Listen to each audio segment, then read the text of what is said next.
انت رايح العين السخنة؟ طب اوعى تنسى تضرب سمك من ابو علي.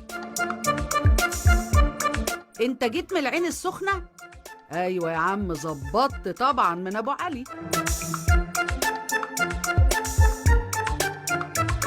هو انت راجع امتى من العين السخنة؟ طب والنبي هاتلي معاك تشكيلة كده من ابو علي.